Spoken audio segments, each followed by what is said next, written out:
कि चाहे वो सेवा है, चाहे सत्संग है, चाहे सुमिरन है, ये प्रेम भाव से करना है और निष्काम भाव से करना है। अगर सुमिरन भी करना है इसलिए नहीं कि दातार से केवल मांगना ही है कि दातार मेरे काम चल जाए, मेरे परिवार हो जाए, मेरा ये हो जाए, मेरा वो हो जाए, इसलिए नहीं। याद भी इसकी इसलिए कि दातार तू ही सब कुछ है, मैं ही तेरी अंश हूँ, तू मेरा मूल है। और इस प्रकार से इस निराकार दातार का ध्यान और स्मरण भी उसी भाव से, कामना के तहत नहीं, निष्काम भाव से और प्रेम भाव से। इसी प्रकार से सत्संग भी ये नहीं कि चलो सत्संग करते हैं, कहीं पर हमारे कनेक्शंस बनेंगे और मेरा ये दुनियावी काम हो जाएगा किसी ना किसी के द्वारा। तो इस प्रकार से भी सत्संग भी कोई कामना मन में रखकर नहीं, वो भी केवल और केवल सत्संग की अहमियत को जानते हुए कि ये संगति पार उतारा करती है, ये हमारे मन को बार बार सुंदर विचार प्रदान करती है। तो इस प्रकार से सत्संग भी निष्काम और प्रेम भाव से, और इसी प्रकार से सेवा भी निष्काम भाव से, उसमें कामना नहीं।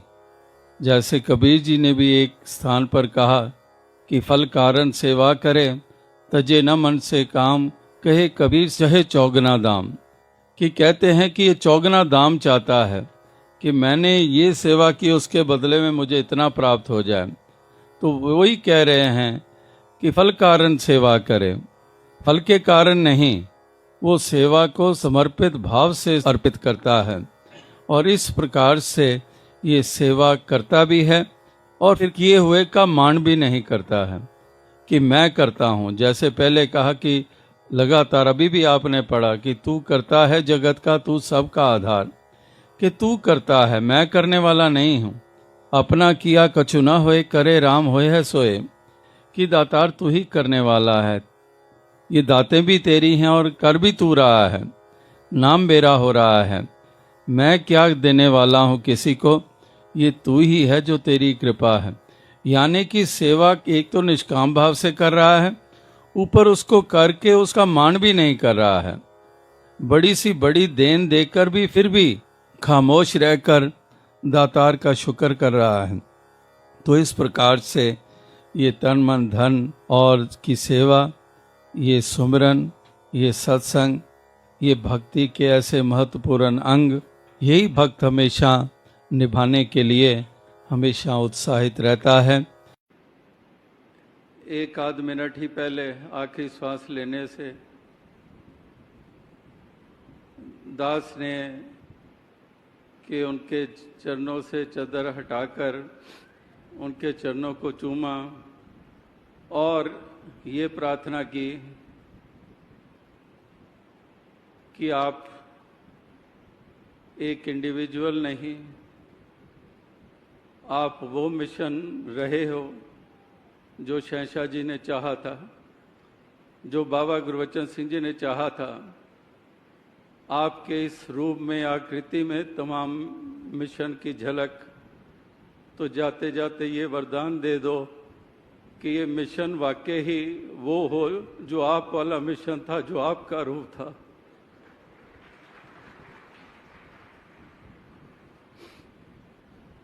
जिस तरह से आप निम्रता में रहे, हर गुरसिख में निम्रता आ जाए।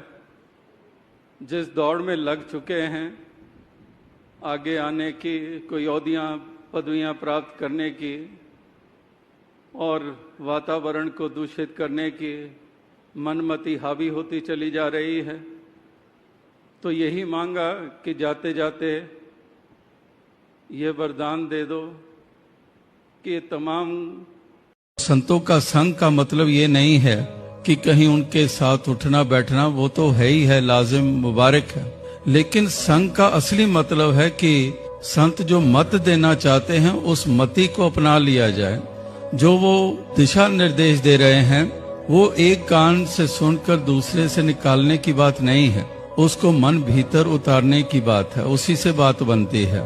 संग की बात, अगर कपड़ा भी है, साबुन भी है, लेकिन कपड़ा अपनी जगह पड़ा रहे, साबुन अपनी जगह पड़ा रहे, तो चाहे 1 इंच दूर क्यों ना पड़ा हुआ हो सावन, लेकिन अगर वस्त्र से छुएगा ही नहीं तो मैले का मैला रहेगा। इसी प्रकार से ये निर्मल जल परमात्मा ये मौजूद है, संतों की शिक्षाएं भी मौजूद हैं, लेकिन अगर इंसान का मन नहीं इसके साथ जुड़ता तो ये मलिनता कभी दूर होने वाली नहीं है। तो इसी